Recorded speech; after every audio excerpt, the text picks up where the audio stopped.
My grandfather left me all his shares before he died. I have zero interest in running a business. My only ambition is a life of luxurious indolence. But I was only gone for 6 months.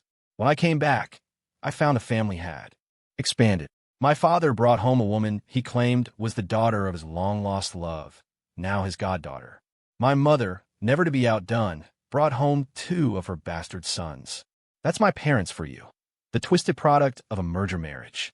After having me, their contractual obligation, they went their separate ways, both of them versatile players who enjoyed every position on the field.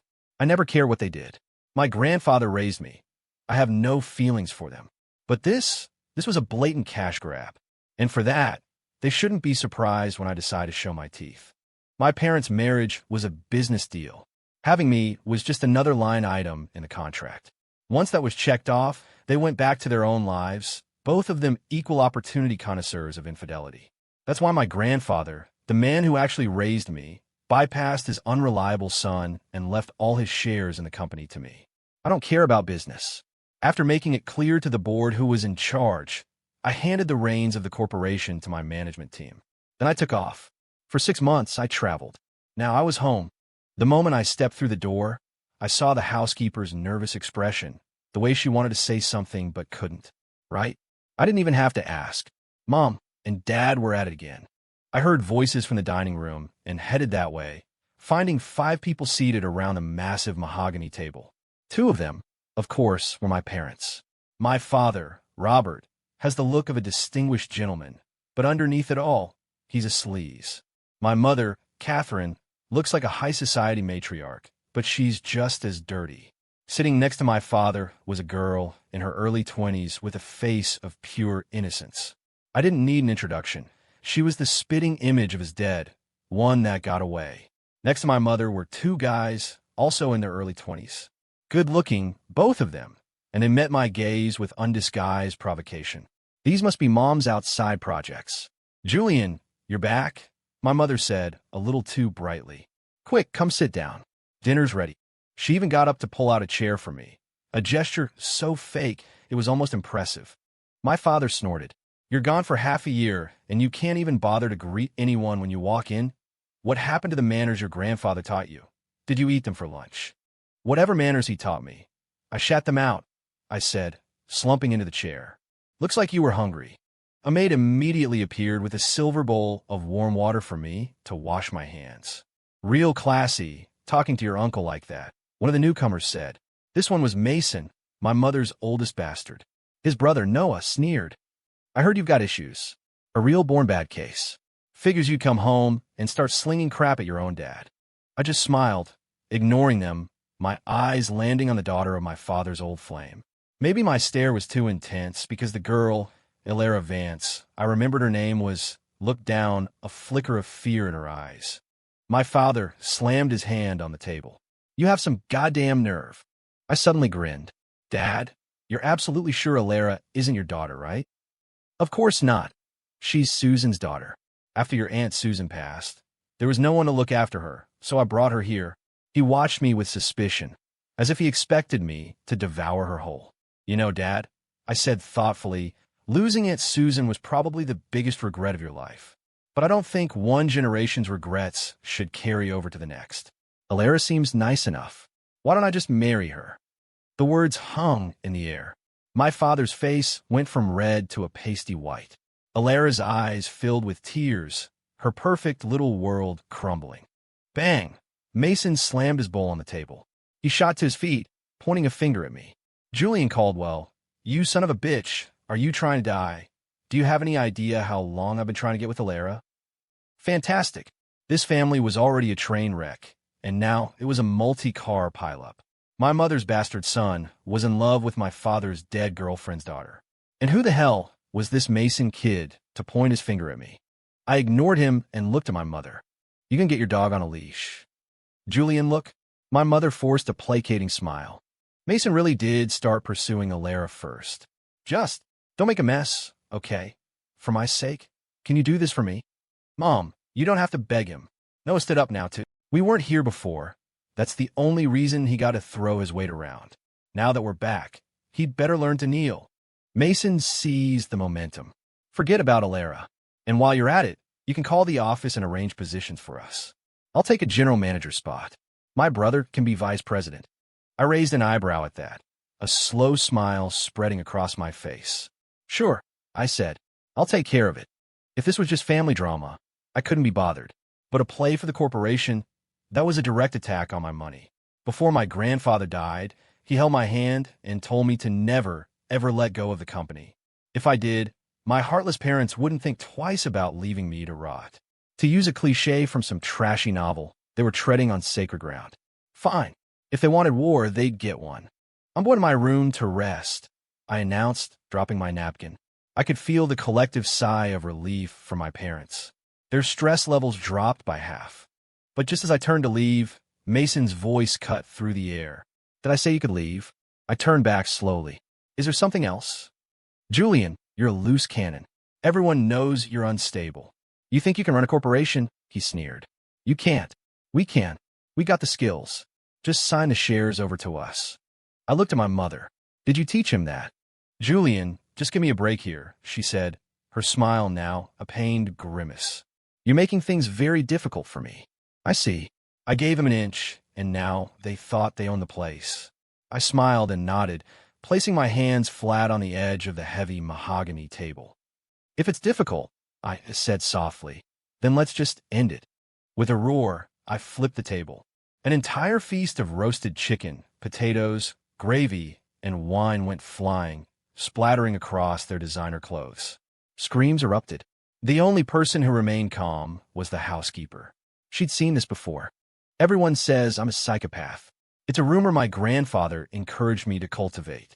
He told me if I wasn't ruthless, my parents would eat me alive. So, I learned to fight back. Over time, the legend grew, and now everyone believes it.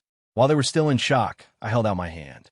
A maid instantly stepped forward and placed a heavy cast-iron skillet in my grasp. Before they could process what was happening, I charged. Mason, recovering first, lunged at me. I swung the skillet like a tennis racket, connecting squarely with the side of his face. He let out a choked scream and crumpled to the floor. Silence. No one else dared to move. I walked over and planted my foot on Mason's chest. You keep calling me a psychopath, I said, my voice dangerously low. You should know what a psychopath is capable of. So where did you get the balls to provoke me? Did my whore of a mother forget to give you a brain when she birthed you? Call the police. Noah shrieked. He's assaulting him. Call the police and have him arrested. What's the matter? Jealous he got hit and you didn't? Eager for your turn? I shot him a look. Noah scrambled backward in terror. Julian, they don't know any better, my mother pleaded. Don't stoop to their level. They don't know any better. What about you? You're a 50-year-old woman. Have you learned nothing? You brought your bastard into my house without so much as a word to me. And now they're barking orders. Has it been so long since I put you in your place that you've forgotten who I am? Julian Caldwell. That is your mother you're talking to, my father bellowed. Clang. I swung the skillet in a backhand arc. He threw his arm up to block it, a move so practiced it was almost sad. He was used to this. You. My father hopped on one foot, sputtering with rage, but smart enough not to press his luck. Don't push me, I said with a cold smile. I walked over to Alara and tilted her chin up with my fingers. You too. Behave yourself. Don't think for a second I don't hit women. With that, I went to my room. Once there, I immediately called my assistant for an update on the corporation. He reported no major personnel changes. Alara had been hired, but she was in a low-level position. Mason and Noah had visited the office with my mother a few times, acting like they owned the place, but they weren't on the payroll. The company's operations were stable, following the strategy one had laid out before my trip. Old ventures were steady, and new projects were progressing as planned. I felt a wave of relief. Then I asked about the board members. They were all old guard, loyalists to my grandfather. After he died, a few of them tried to sideline me, but I put them back in their place. Still, I knew they were opportunists. With my parents bringing in new players, they had to be getting ideas. But my assistant said the board was quiet. Too quiet. No news is bad news. I didn't say anything more, just hung up and sent out a few encrypted messages. Then I started making calls to key partners just to shore up relationships. This is why I hate business. The constant scheming, the endless games. It's exhausting, and I am, at my core, a very lazy person. I worked until nightfall, having dinner sent up to my room. With nothing else to do, I pulled up the live feed from the house's security cameras. It didn't take long to find them. 3 of them were in the home theater: Mason, Noah, and Alara. Alara, don't be afraid, Mason said, his face swollen to twice its normal size. I can protect you. What you two want is your business, Alara replied, her voice cold as ice. I'm not like you. You're here for the inheritance. I'm here for revenge. I don't want a single penny of their money. I just want Julian Caldwell dead. After dropping that bomb, she stood up and walked out. She wants me dead? For revenge. What did I ever do to her? Her demeanor was a complete 180 from the timid girl at the dinner table. Interesting. I was very curious to see what she had planned. A few minutes later, Alara was back in her bedroom. She locked the door, then turned and saw me standing behind it. You! She started to scream, but I clamped a hand over her mouth. You want me dead? I murmured, my eyes narrowed. Revenge. Tell me, what crime did I commit against you? Her eyes widened in shock. She was smart. She must have instantly realized the house was wired for sound and video. If you want to talk like adults, blink, I said with a smile. She blinked. Those big, innocent eyes were surprisingly captivating up close. I released her and walked over to her bed, patting the mattress. Come on, let's talk details. A muscle twitched in her jaw, but she kept her composure. From your reaction, you weren't lying. You really don't know why I want to kill you. No idea, I said, shaking my head. Alara nodded slowly, her expression grim. Then your father was lying to me. He told me you were responsible for my mother's death. The only motive I'd have for hurting your mother would be to get back at my father. And as you've seen, I couldn't care less about either of my parents, I said. And since you're not his daughter, you're no threat to me. So let me ask you a question. After your mother died, who benefited the most? After my father died, it was your father who helped manage our family's business, she reasoned, thinking aloud. The company shares are in my name now, but Robert controls all the key projects. That's why he arranged for me to work at your corporation. On the surface, he was giving me a chance at revenge, but in reality, he was sidelining me for my own company. As she pieced it together, a raw hatred filled her eyes. Still, she looked at me and said, I'll do my own investigation. I can't take you at your word. My offer to help stands, I said. My work here was done. I stood up to leave. Seriously, my father is the kind of bastard who won't lift a finger unless there's something in it for him. Why would he risk getting his ass kicked by me to bring Alara into our home? He was playing a bigger game. The next morning, I arrived at the office early. The board meeting started half an hour later. The directors filed in, asking about my trip, and I gave them a few generic answers. Once everyone was present, the meeting officially began. For the second half of the year, I have several new projects I want to get off the ground, I said, cutting straight to the point. But then Mr. Peterson, a director who always opposed me, spoke up. Julian, with all due respect, you're the chairman. Your constant absence is irresponsible, not just to the corporation, but to us, the shareholders. Mr. Wallace nodded in agreement. He's right, Julian. If things continue this way, you're going to run this company into the ground. It might be better for you to step down and let your father take over. All in favor, raise your hands, Peterson said, shooting his hand into the air. So this was it. A coordinated coup to remove me as chairman. Wallace raised his hand, along with several other directors in their circle. The rest of the board, aside from my few loyalists, remained neutral, waiting to see which way the wind would blow. Just then, the doors to the conference room swung open. My parents walked in, followed by Mason, Noah, and Alara. Mason's face had somehow managed to swell even more overnight. He looked like a prize pig. My father adopted a look of profound disappointment. Julian, you're just not fit for this role. When you're upset, you beat your brother into this state. What happens when you're in a bad mood with a business partner? Are you going to assault them too? My mother chimed in. As Julian's mother, I can tell you all responsibly that he is unstable. He is cruel, manipulative, and lacks basic humanity. He is not fit to sit in that chair. Mason started to cry, fat tears rolling down his swollen cheeks. Yesterday, all I did was take a piece of chicken from a platter near him, and he attacked me. How can a man like that lead a corporation? Noah pointed at Alara, and the moment he got home, he started harassing Alara. If we hadn't been there to stop him, God knows what would have happened. This man is a criminal.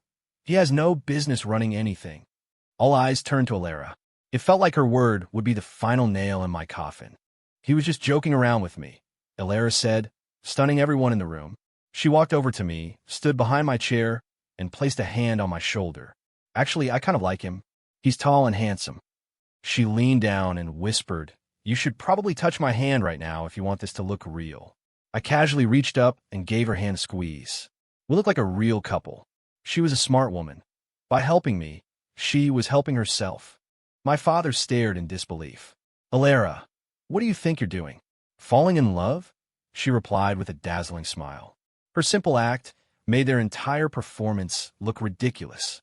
And Julian only got physical because Mason provoked him, she added. It had nothing to do with a piece of chicken. "Alara, how can you defend him? Did he threaten you?" Mason wailed, utterly bewildered. Mr. Wallace, however, was undeterred. The fact that Julian Caldwell is unstable is common knowledge. A corporation of this size cannot be run by a psychopath. Let's put it to a vote. More hands went up. The vote was overwhelming. I was out. My father straightened his tie and strolled over to me, a smug look on his face. "Son, you need to learn that experience always trumps youth. The game has changed while you were away." He patted my shoulder. "Get up. This seat is mine now." I grabbed his hand, using his own momentum to stand. Then, in a single fluid motion that shocked everyone, I executed a perfect shoulder throw. Crash! My father landed hard on the polished surface of the conference table, letting out a PTOF pained groans. The security guards at the door immediately locked it. The directors who had raised their hands stared at me in abject terror. I calmly sat back down in my chair, extended a hand, and pointed to each of them in turn. "I see you. Now you have two choices. Sell me your shares, or wait to die." "Julian, you can't do this. This is a civilized society." Peterson and Wallace, the ringleaders, protested frantically. "You're right, it is," I said. "And in a civilized society, we have records. I've had investigators digging into all of you for months. Some of the things you've done. Disgusting. And your sons? I have proof of crimes that will put them in a federal prison for the rest of their lives." Their faces turned ashen. "As for your little vote to oust me," I continued with a cold smile, "I veto it. Don't forget, as chairman, I have the power of absolute veto." I stood up, took Alara's hand, and walked toward the door. "I'm giving you all 30 minutes to think it over," I said, pausing at the threshold. "Don't make me lose my patience." The room was so quiet you could hear a pin drop. Even my father had stopped groaning. Back in my office, I poured Alara a cup of hot tea. Ginger tea. She sat on the sofa, cradling the warm mug, a surprised look on her face. "How did you know it was that time of the month?" "I could smell the blood," I said with a wicked grin. She froze, her face flushing first with embarrassment, then anger. I held up my hands. "I'm kidding. I knew yesterday. My staff is thorough. You asked one of the maids for some pads. It was in my daily report." "You're a psycho. That gets reported to you?" she snapped, glaring at me. My expression turned serious. "Yes, because if you were my enemy, I would have had someone slip an anticoagulant into your drink. I make sure you were a bedridden mess for the next month." Her face went from red to white, her eyes wide with fear. "You're terrifying," she whispered, setting the tea down, now afraid to drink it. "Drink it," I said, sitting down next to her. "You're not my enemy." I let out a bitter laugh. "When I was very young, my parents tried to kill me." "What? Why?" she asked, shocked. "That's monstrous. I was raised by my grandfather. I have no bond with them. I wasn't even supposed to be raised by him, but they were too busy screwing around to ever be home," I explained. "And if they can't control me, they can't control my inheritance. Grandfather made it clear the shares were coming to me. So if I died, everything would go to them. When you spend your childhood worrying your own parents are going to murder you, you learn to become the biggest monster in the room just to survive." Alara looked at me for a long time, her expression softening. "Okay, stop. Any more of that, and you'll trigger my maternal instincts. You're even more pathetic than I am. At least, despite my mom's affair with your dad, both my parents actually loved me." "I need a hug," I said, leaning in with a smirk. I moved closer. She scrambled away, looking disgusted. "Get away from me." Just then, there was a knock on the door. I went back to my desk as Alara opened it. It was the board members. Mr. Wallace stood at the front of the group, his face a mask of fury. "Julian Caldwell, you'll pay for this. Your tactics are going to come back to bite you." I smiled and pointed to the door. "You can leave. I'm no longer interested in buying your shares. I'm just going to destroy you and your family." Wallace was speechless. I waved my assistant into the office. "Send everything we have on Mr. Wallace to the authorities," I said calmly, "including the file on his son's little drug habit." "Right away," my assistant replied, turning to leave. Wallace's face was now slick with sweat. "Julian, wait, don't. We can't be so extreme. I was wrong, okay? Just give me a chance." "Are you sorry you were wrong?" I asked, leaning back in my chair. "No, you just sorry you got caught. To be honest, I was looking to make an example of someone today. You just volunteered. It would be rude of me to refuse." Two of my personal security guards stepped forward and took hold of Wallace. "Watch him closely," I said with a wave of my hand. "He's a criminal. We wouldn't want him to run away." With Mr. Wallace serving as the chicken to scare the monkeys, the rest of the directors fell in line. They signed the contracts without another word of protest and practically ran out of the building. I even gave them some friendly advice. Leave the city. A couple of hours later, it was all done. I was leaning back in my chair when a new group walked in. My parents, with Mason and Noah in tow. Everyone thought my parents were enemies, but I knew the truth. They played their own games, but when it came to money and power, they were a united front. My father had been my mother's attack dog when she was fighting her siblings for her family's inheritance. And my mother had been secretly helping my father in his attempts to wrest the shares from me. Mason glared at Alara, who was standing behind me. "Alara, why are you on his side? I don't get it. I really like you." Alara didn't answer, simply began to gently massage my shoulders. We looked like a power couple. I glanced at Mason, then turned my gaze to my mother. "This bastard you spawned is a real piece of work. Even now, he's whining about a girl. Did you really forget to give him a brain?" My mother's face tightened. She shot Mason a death glare. "Shut up." He flinched and fell silent, clearly more afraid of her than me. I lit a cigarette. "You've all seen what I'm capable of," I said, exhaling a stream of smoke. "I can use those same methods on you at any time. So stop bothering me. Consider this my one and only warning." Mason looked like he wanted to argue, but Noah held him back. My father just stood there mute. Finally, he pointed a trembling finger at Alara. "You ungrateful brat," he spat. My mother's tone, however, softened. "Julian, we're done. We won't fight you anymore. We're going to sell off our assets and leave." "Good," I nodded. It seemed like the best possible outcome. But in the days that followed, my father made his move. He didn't dare come after me directly, so he attacked Alara's company. He controlled the supply chains for several of her core businesses, and he was squeezing her hard, clearly aiming to kill the company. I wasn't idle, either. His resources were nothing compared to mine. With a few quiet, strategic moves, I cut him out of the game entirely. At home, he was a thundercloud of repressed rage. He wouldn't say a word to me, but he'd snarl insults at Alara whenever he saw her. Eventually, I just started keeping her with me at all times, even having her stay in my room at night. I'm no saint. It didn't take long for one thing to lead to another. The whole house knew. The walls weren't that thick. Meanwhile, Mr. Wallace and his family were officially under investigation. The news was reporting that they were all facing serious prison time. I also discovered through my security feeds that Mason and Noah were trying to dig up dirt on me, looking for anything illegal. The only thing they could possibly find was the fact that I'd hit them and my father. At worst, that was a civil matter, a family dispute. It wouldn't stick. Their search was pathetic, and my mother eventually told them to stop before they made things worse. One evening, I came home to find a feast laid out on the dining table.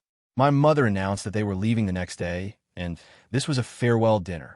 My father, looking utterly defeated, finally conceded that he, too, was leaving. I sat at the table, but didn't touch a single dish. I didn't trust them not to poison me.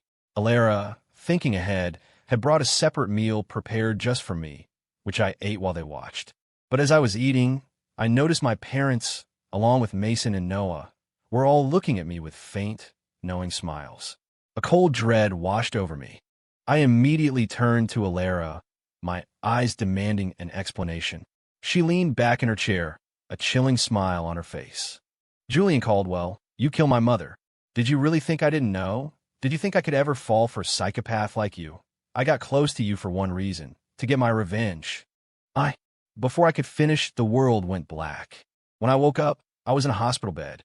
I was tied down, my entire body restrained. My parents were sitting on either side of the bed. Near the window, Mason and Noah stood watching. My father still had that smug, all-knowing look. Son, I told you experience always wins. You never imagined Alara was my pawn all along, did you? What are you talking about? I demanded, my head throbbing. How did I become my mother's killer? My father chuckled. You didn't kill her, of course. I did. Poisoned her slowly over time. Still feel like acting tough, Julian? Mason swaggered over, standing dutifully by my father's side. You're all in this together? I was stunned. Have you lost your mind, Dad? I'm your son. I'm the one who's supposed to take care of you in your old age. Mason isn't even your kid, he's Mom's. What's he going to do for you? You don't understand. Family ties are weak, my father said coldly. But the fact that we all killed Alara's mother together, that's a bond. We have dirt on each other. Our alliance is unbreakable. He leaned closer. But you're right, you're my son. I won't kill you. I'll just let you live out your days here, in this psychiatric hospital. You murdered someone together? I whispered, horrified. That's right. Mason and Noah bought the poison. Your mother found the supplier, and I administered it, my father boasted. It was our blood oath. It makes our alliance foolproof. We're all in it together. Julian, don't blame your mother, Catherine said, squeezing out a few crocodile tears. We didn't raise you. You have no loyalty to us. I'm the final winner, and you're not, my father said, drunk on his own perceived brilliance. We have video of Alara drugging you. Her company will be ours soon enough. As for Mason and Noah's father, your mother took care of his assets a long time ago. And finally, the shares your grandfather left you. They will all be ours. Never, I yelled. The board will side with me. You think so? Mr. Wallace was right about one thing. You went too far. You're making an example of him, terrified the others. They were already looking for a way to get rid of you. Now that you're an official mental patient. Oh, by the way, the whole psychopath rumor? Your mother and I started that years ago. I will legally take control of your shares as your guardian. And I will finally sit in the chairman's seat. With that, he and the others turned and left me strapped to the bed. A few days later, my parents began consolidating their new empire, merging Alara's company and the King family assets into a single entity. Then, they called a board meeting at Caldwell Industries. My father sat in the chairman's seat, the one he had coveted his entire life. He ran his hand over the worn, polished wood of the armrest, a relic of my grandfather's time, a smug, triumphant look on his face. Finally, he chuckled. I'm finally in this chair. My mother, seated to his right, added, it's all about strategy. Our son only knew how to use brute force. We should clean out the loyalists Julian left behind as soon as possible, Mason said from the other side. Agreed, said Noah. All the key accounts and core operations are in their hands. We need to handle it carefully. My father addressed the board. Well, the dust has settled. Does anyone have anything to say? Just then, the conference room doors opened. The man who walked in made my parents freeze. It was Mr. Wallace. He looked healthy, relaxed, and not at all like a man facing federal prison. He walked to his usual seat and sat down. Robert, he said with a pleasant smile, that's the chairman's seat. What are you doing there? You were arrested, my father stammered. My mother's brow furrowed. Wallace, how did you get out? Get out? My family and I have never broken the law. Why would we have been arrested in the first place? Wallace lit a cigarette, a smirk playing on his lips. You were right about one thing, Catherine. It is all about strategy. But your little plan was amateur hour. Young Julian. Now he learned from a master. What do you mean? Robert's face was pale. At that moment, I walked in. Behind me were my assistant and Alara. My parents looked like they had seen a ghost. How did you get out? My father choked out. That psychiatric hospital? The one you had prepared for me? I've known about it for months, I explained. While I was away this past half year, my assistant was doing a deep dive on the hospital's entire management team. A little bribery, a little blackmail. They were my people long before I ever set foot in there. I may be lazy, but I'm not stupid. My grandfather was a titan. You really think after all his years of teaching me, I'd be as simple-minded as you? All along, my 6-month absence wasn't for a vacation. It was the most crucial stage of my plan.